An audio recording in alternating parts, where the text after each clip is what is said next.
Sip Ashok Nichani, welcome to the call. Today we have an interesting subject. A lot of you have this question, and I'd like to ask you the same question, Administrator. Is yearning for God with bhakti enough for achieving our goal of moksha, enlightenment? Is yearning for God with bhakti enough? Very often Dasi asks this question. I don't see Dasi on the call still. But is yearning for God with bhakti enough? Who would like to get onto this question, please?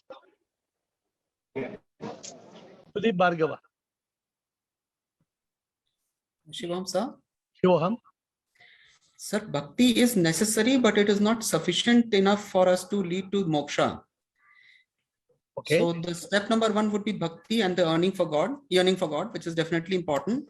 But we also need to have the realizations, especially to disassociate ourselves with the body, the mind and the ego. Only then we will be able to move further steps. So that realizations also need to be a part of the complete journey. But some people think with bhakti, everything will come automatically. I would just take an example. I hope it makes sense that with bhakti, it is said that you can taste sugar, but you cannot become sugar. But for the moksha, you have to become sugar itself. So you can go to very close to God with bhakti. Like very, very close to God, but you cannot become one with God. Because with bhakti, you always have that kind of a little bit of a duality. Some bit of duality will always be there, that he is God and I'm praying for him. So there has to be a stage where we realize that me and God are the same. So first of all, for example, in this call, we have Sudeep Bhargava, we have Bliko, they constantly come and talk. So that is not just bhakti, right? That is also jnana.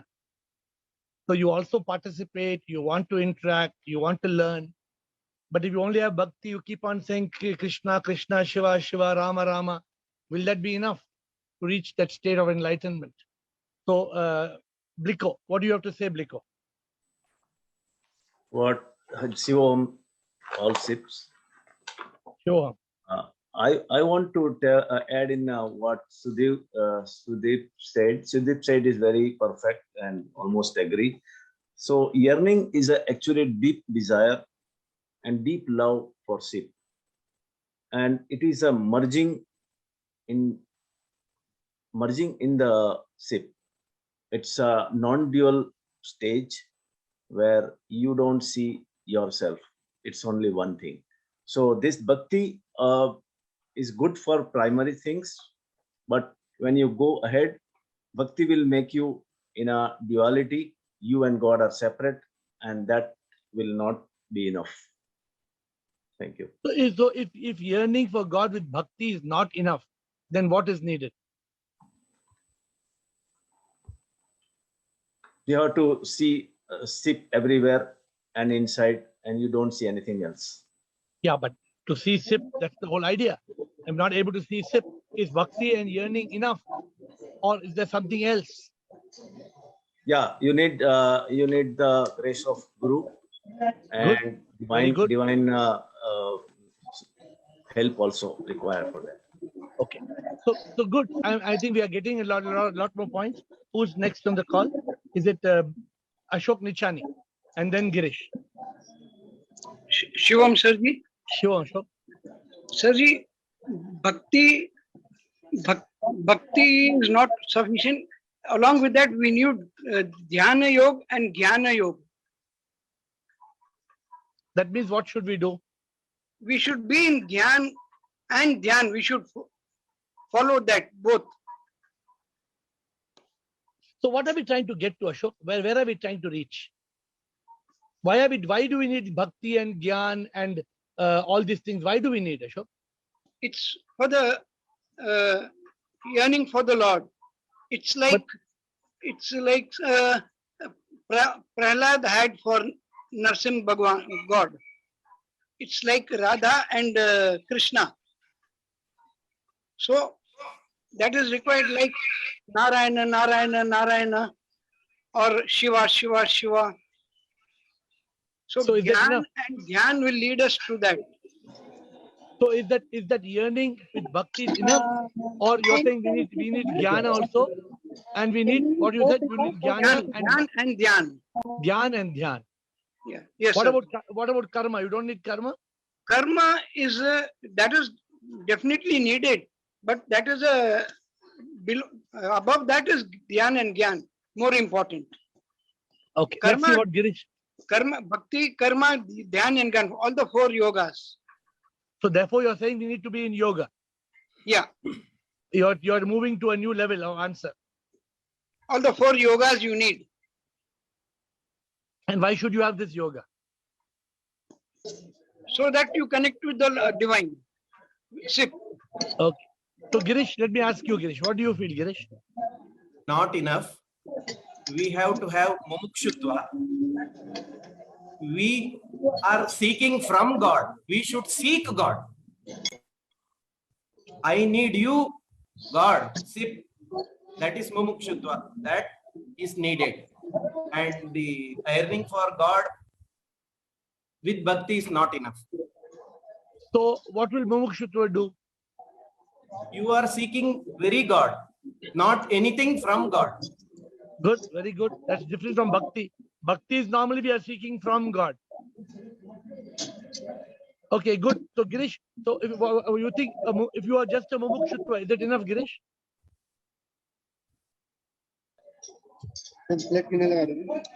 Is being a mumukshutva enough or it's not enough? And we have to act according to the knowledge received, not go in contradiction to our realizations. That is also needed. So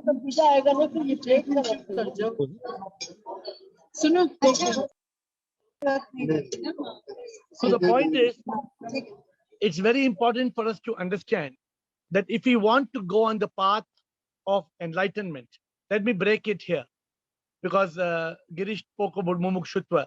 They say there are 4 things, right? You need vivek, vairagya, shat sampat, and mumukshutva. You need discrimination.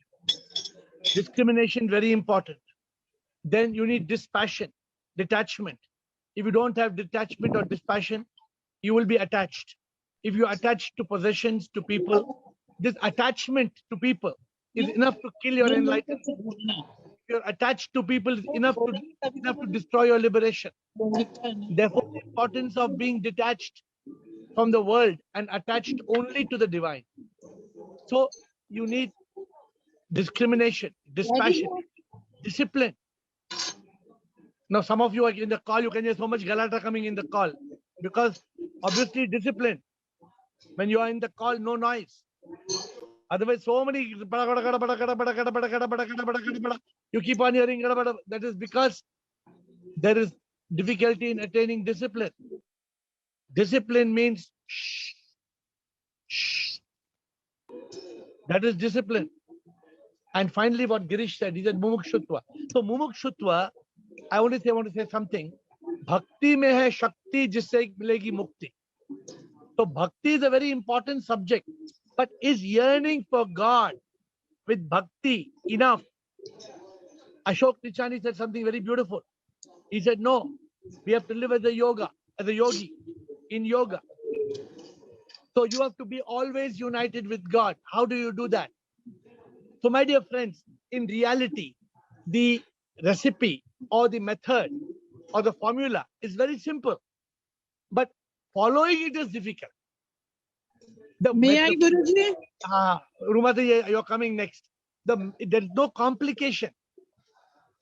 Correct? But are we able to follow it? For example, you may have all the knowledge of how to do it. But is the knowledge enough? The knowledge is not enough. You don't need the knowledge. You need the realization. You need the enlightenment. Rumata ji, bataiye. Rumata ji.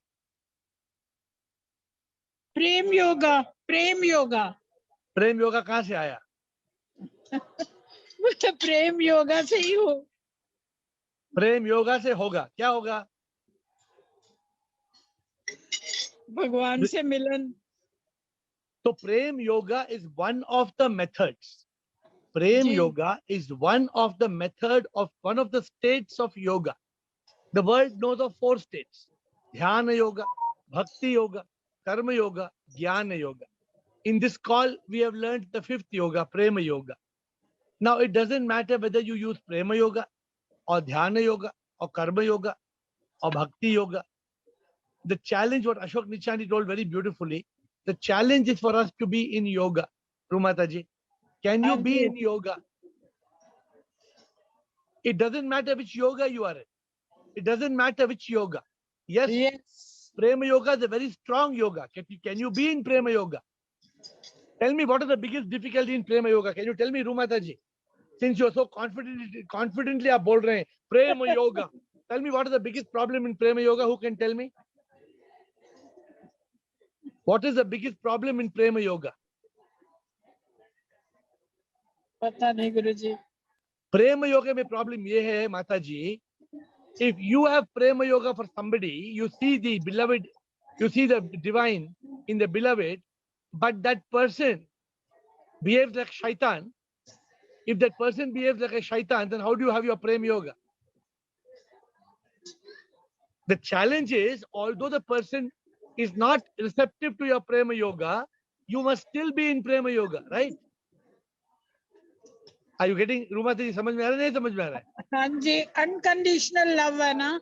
हाँ, from your side it has to be unconditional. But is it easy to have unconditional love? It's Okay, not easy. The moment you love somebody as divine, but they don't behave divine, then what do? We keep on loving. Then that is Prema Yoga. But is that easy to do? Yes. Because you are not loving the beloved, you are loving the divine in the beloved. So what you say, it's a completely new subject. So I don't like when I start talking on Prema Yoga, the whole session becomes Prema Yoga. So I'm stopping your answer there and I'm getting back to the main session. Who else would like to say what they would want to say on this question? Anybody else? So is Bhakti enough? Guruji, Yes, Kumar sir. Swami. Yes, Kumar Swami. Actually, with the Karma Yoga, only the Bhakti will create. With the Karma Yoga, what happens? Your mind will get purified. So automatically, it will be the seed of the Bhakti.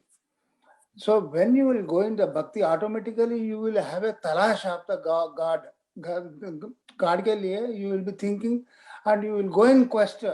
Automatically you will try to get a knowledge. That is called Gnana Yoga. Then automatically the transformation of the yoga, Karma Yoga to Bhakti Yoga to Gnana Yoga to Dhyana Yoga. So this is a sequence. Automatically one by one it will come.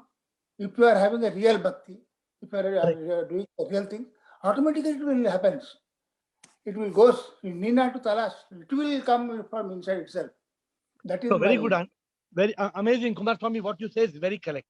But Kumar Swami, you are saying it because you are a seeker. You are a genuine seeker. What about somebody who is not a seeker? That person will not move from one state of yoga to another state of yoga. That person will move from yoga to bhoga, bhoga to yoga, yoga to bhoga, bhoga to yoga. And the moment you move from yoga to bhoga and bhoga to yoga, the connection is broken. You agree, Kumar Swami? The challenge for us and this call, what is our challenge? Today I was doing a lot of introspection. Let me explain to you. Our challenge is to live in Sat Chit Anand. What is the reason we should live in Sat Chit Anand? We should live in Sat Chit Anand because only when there is Chit of Sat, then only we will be peaceful. Otherwise, we will be drawn by the senses of, our senses will draw us, our mind will make us wander, our ego will make us angry, we'll have revenge, hate, jealousy. Jealousy comes so easily. I see jealousy coming around me so often. Around me. I am not a part of it. But I can see one person becoming jealous with another and another person becoming jealous. I can see jealousy and I can see how it can destroy people's state of Sat Chit Anand. Why does jealousy come? Because of avidya. Avidya means there is no Sat. There is no Sat Chit. I was telling you today, the formula is very simple. The formula to live a life of mukti, to live a life of liberation from all misery on earth, the formula is very easy. But are we able to follow it? No, no, no. Sorry, we are not able to follow it. We are not. Most of us are suffering. Most of us are suffering for some reason or the other. We are suffering because of the senses. They are seeking pleasure, or the mind, or the ego. And what is the way to be liberated? What is the way to be enlightened? Is it enough? For today's question, is yearning for God with bhakti, is it enough? No, it's not enough.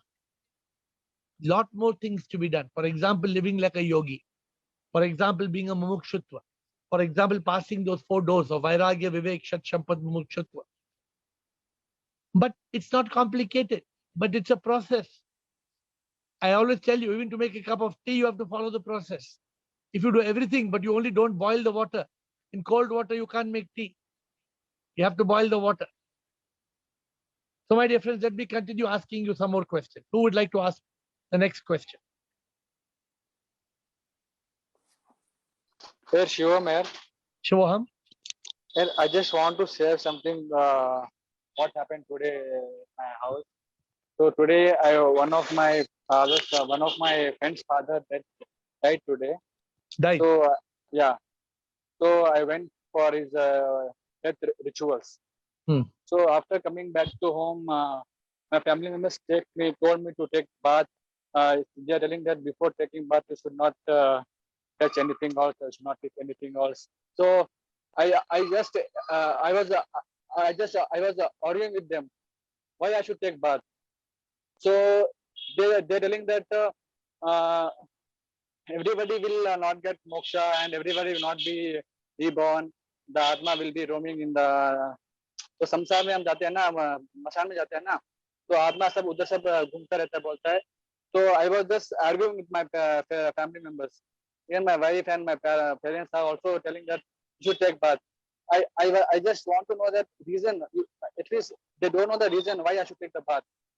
Then in the last, I just took bath. I just follow with them.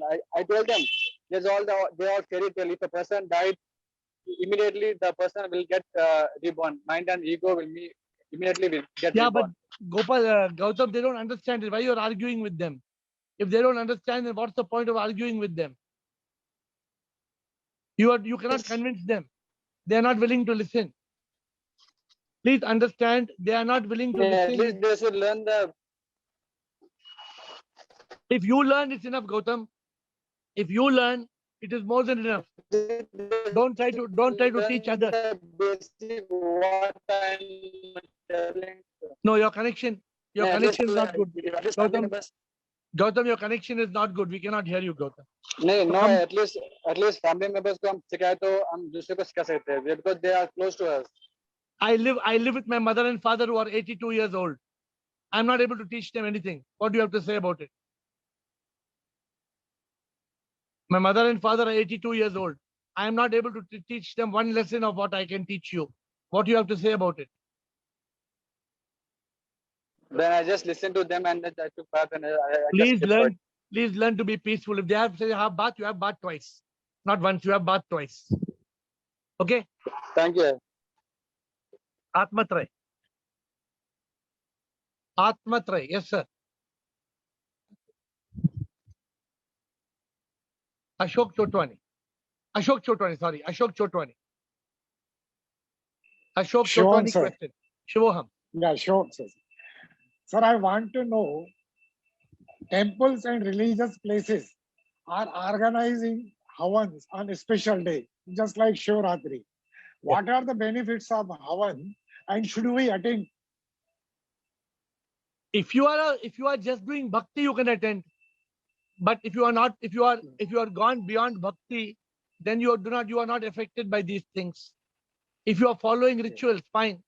Many people will give you many reasons why we should do havan. I myself have been doing havan for 40 years. I myself am doing havan for 40 years. But if you want the true answer, the truthful answer is there's no meaning. But instead of what is better, Is it better to go and have a glass of beer and to smoke a cigarette or to do havan? Definitely better to do havan. So thank you, sir. Thank you. many rituals are better than wasting your time. Huh? Yeah. Many Sir, people are wasting their time doing all kind of nonsense. Why are you wasting your time doing all kind of nonsense? It doesn't help you. True, sir. Yeah. So Very good, sir. instead of wasting your time doing something meaningless, see all these rituals of bhakti, they only improve your bhakti. But bhakti is only kindergarten. It is only the ABC. You want to go beyond the bhakti. You want to go beyond kindergarten. You want to go to university. So a person like you, Ashok Chotwani, you should not follow any rituals. Unless you sir. understand the meaning, you should not follow. Because every Yeah. ritual that everything we do, which we don't understand, we are wasting our time. Yeah. I got Everything it, that sir. we do, Yeah. anything Good, sir. that you do, even if a doctor tells me Okay, take a sir. tablet, if a doctor tells me take a tablet, I ask the doctor why. What is this tablet? Why should I take this tablet? I don't blindly take the tablet. Yeah. Okay. Any more questions? Got it. Thank you, sir. Thank you. Do you have a question? I have a next. question. I have a Yes. question. Yes, I have a Dasi. question. Yes, You Dasi. see, thought of the day, Dada, I got it just about a week ago, and it says that all these 4 yogas that you are discussing, karma yoga and bhakti yoga and all that, yeah, they said, he says you can only really get God if you have the longing, the devotion, the anguish of the heart, real love for God, then only you will be able to get Him. Otherwise, other things will only not help you. that is absolutely right. It is absolutely. But is your question over, or you are still continuing? Yeah, please answer. Let me explain to you, Dasi. Yeah. What happens is, in a car, you may have everything, right? You may have a Mercedes Benz. You may have petrol fill in your car. You may have the seats. You may have the everything in your car is perfectly all right. But you don't have the key to start the car. Can you start your car? Can you go anywhere? No. What is the starter, Dasi? What is the key that will take us to liberation, that will take us to God? What is that key? That key is mumukshutva, which is what Dada says, the deep yearning and the deep longing for God. That is a starter. That's needed. Now to tell you, if you start the car, if you have the key, you start the car, and the car goes for 100 meters, but there is no petrol, then what happens, Dasi? Yeah, they'll stop. So Dada has taught us many steps, Dasi, but we have to understand in context. It's very simple. We know, you know very well by now. I think you're convinced about SIP, for example. You know that God is a supreme immortal power. Do you have any doubt about it? No doubt. Whether somebody may call Krishna or Shiva, it doesn't matter. You know there is a power up there, and that power is not only up there, that power is here in your heart. Nowadays, you feel it when you touch your heart. You feel the depth of your heart. You can feel the beating of your heart. Yes. So Dasi, the challenge for us, Dasi, the deep yearning is just to go inside. Okay. How do you go inside? That's the starting point, is it? No, that's not the starting point. That is the ending point. The moment you go inside, which means that the moment the light inside, enlightenment happens, and you see the divine inside, then what do you see, Dasi? You see everybody has got the same divine power. Right now, we see I, me, you, he, she. We are not able to break that, Dasi. That is the biggest problem. It's called duality. But in reality, Dasi, we are all the one and the same. That's true. We are not able to realize this. And this deep yearning will take us in that direction. Why did Dada tell me, go on talash, go on talash? What is talash? Same thing, right? Talash is the yearning for God, right? Correct. But he pushed me. After 1 year, when he met me, he asked me, talash mein gaya hai? Have you gone? Talash mein gaya hai? Then I said, no. And what are you wasting your life? See, the point. Let me share with you. I think you will like this story, Dasi. You may have there was a man who had deep yearning for Lord Shiva. Have you heard this story? In his vision, Lord Shiva came to him and he told Shiva, no, I want to see you and I want to see you and I will see you as Shiva. So Shiva also was very humorous. So Shiva told him, okay, tomorrow I will reveal myself to you. So the man asked, how will you reveal? He said, tomorrow when you are walking, what you need to do is you look for a man who has no head. I am in that man. Look for the headless man. I will be there. Tomorrow I will show darshan to you. So Dasi, what he did? This man went and he started looking for headless man. Then he thought, I'm a bloody fool. How can there be a man without a head? Yeah, correct. Dasi was looking and looking and looking and looking. And finally he realized he found the headless man. He found it. You found it. The only man who had no head was he himself. He could not see. He could see his body, but he could not see his head. Okay. So what does it mean? Who's Shiva? Yes, the Shiva is him, Soham. You get the point, Dasi? What happened? Correct. So my point to you, Dasi, we don't realize this. This is a way of just a story, but the deep yearning and longing. Dasi, why do I talk about prema yoga? Why have I given an easy way? Prema yoga is just converting love for the beloved to love for the divine. And love for the all. And love for? All. For all, yes. everybody. God is in all, Dasi. Yes. God, for me, when I sit here, these trees you see here, I get little birds, small little birds, 2-inch birds coming. And they come every morning and they greet me. They call me. And I know God is calling me. I know God is whistling to me every day. So the beauty is I live in the divine presence all the time. All the time I feel God's presence. When that yearning crystallizes, then your yearning stops. Why your yearning stops, Dasi? Because you attain God. You reach that state where you have already realized God. You feel God all around you. So you don't need to do bhakti yoga and other things. It's finished. Then it's no more. No, you can do, but you don't need to do. You don't need to do. Okay. Okay, good. Thank you. But I'm sure there are still questions in your mind which are unanswered. So you can ask. I'll think about it. Okay. Yeah. Next question, please. Who has got a next question? So I told you before we end the session. Why does Dasi ask questions? Because Dasi has a yearning. Dasi has a deep yearning. And when I used to go to my Guruji, I used to ask questions again and again and again and again. Because if you don't ask, then you will not get the answer. Even the Bible says, knock and it shall open. Seek and you shall find. Even the Bible says, we have to ask questions, my dear. And if you don't ask questions, so somebody has sent me a message asking a question. Is it possible to be in mindfulness or mindful throughout the day? See, there are people who send me questions every day. I get hundreds of questions, hundreds. But I don't answer those questions here. But some important question, is it possible to be mindful throughout the day? Which means, is it possible to be without thoughts? Can you transcend your monkey mind? The monkey mind makes you a donkey.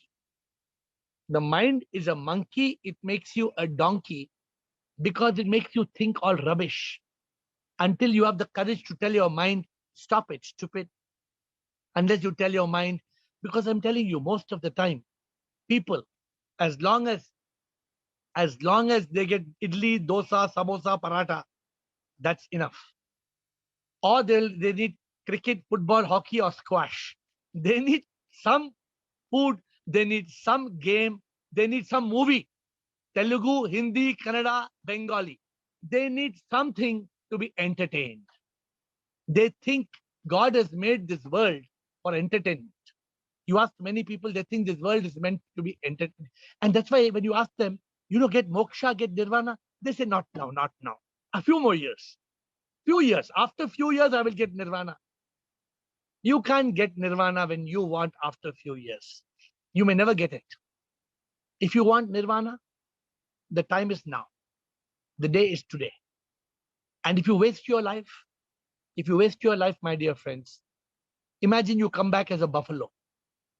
You can't get enlightenment, even as a pigeon or a flamingo or a bee or a tree.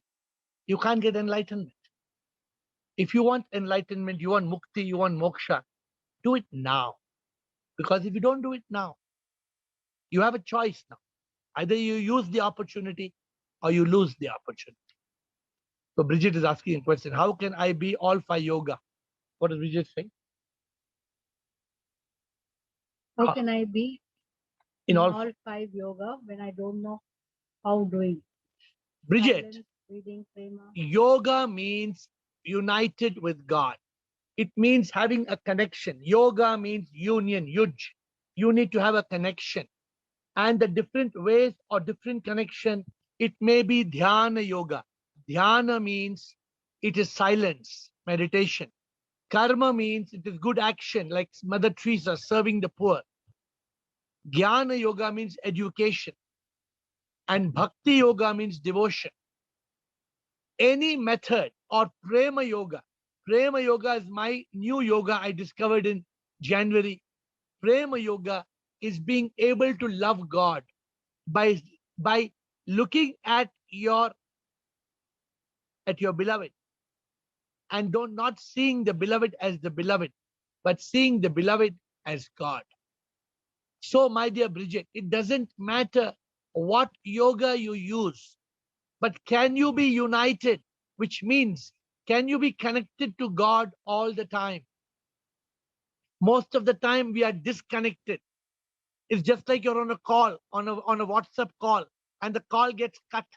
And you just reconnecting, it shows you, because there's no signal. The signal should not break. The signal with God. There are 5 signals. There may be data, Wi-Fi, Bluetooth, tethering, different ways of connecting, but you should always be connected to the divine. That is the challenge. We should not be disconnected. So that's really a big challenge. No, it's not a big challenge for a yogi. If you are a yogi, the yogi says, yogi jo yog mein sada hi rahe, prabhu ke yog mein rahe. Bridget, this means you should always be a yogi. A yogi is always united with God. You have to learn to be a yogi. D'accord. Okay? D'accord. Thank you. you. Anybody, last question before I wind up for today. Anybody has a last question? Guruji, Yes. regarding the Mirabai also, she has got a lot of bhakti on the God, Sri Krishna, but she could not get enlightenment. How do you know? When she get enlightenment, after getting the Guru and knowledge about the God only, she got the enlightenment. Before that, she could. The deep earning will not make you enlightenment. That is the reason. What I mean to understand. There is no doubt. In bhakti, there is Shakti. You must have bhakti. The bhakti will give Shakti. From the Shakti, there will be Jnana, then there will be Mukti. You can't directly get from bhakti Mukti. Yes, yes. But I'm telling you, all these old mythological stories, whether Mirabai got enlightenment, when she did not get Kumarswamy, these are called mythology. We are not supposed to listen to these stories because we don't know which is true, which is not true. So we have to go by our intelligence. We have to go by our discrimination. So I hope that we will stop listening to mythology and we will try to discriminate through our intelligence. Our goal is to try to discriminate, which means what is wrong, what is right, what is black, what is white. We have to discriminate. So my suggestion is, don't worry too much about these mythological stories, Kumarswamy. What is important is your liberation. What is important is your mukti, your moksha. I hope that you will attain your moksha. That is important. Okay. So my dear friends, let me wind up today's session by going back to the main topic. What is the topic today? Is yearning for God. Is yearning. Prabhu, Prabhu, Prabhu, Prabhu, Prabhu, Prabhu. Even my Guruji said we should do that. But did my Guruji say only we should do that? No. That is one of the methods. One thing we must do is we must yearn for God. No doubt. Then what? Then not only bhakti, karma yoga, seva, jnana yoga, education, dhyana yoga, meditation, and prema yoga, what I told you, loving one and all. Dasi corrected me, right? Was it Dasi? Prema yoga is not just loving your beloved, but loving your beloved as God and loving the God in one and all. Are you able to love the God in one and all? So, my dear friends, my answer to you today, do you want liberation? Live as a yogi.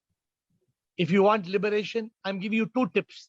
Live as a yogi, ever united with the divine, and live in Sat Chit Anand. Live in that state of Ananda where there is Chit, consciousness of Sat, the truth. If you are able, don't get carried away. Don't get distracted by samsara. Don't let people of this world, the senses, take you away. Please stop and please be in that consciousness with the deep yearning and longing for God, the deep yoga. This yoga will take you to that state of moksha. With that note, I bow down to you and look forward to seeing you tomorrow.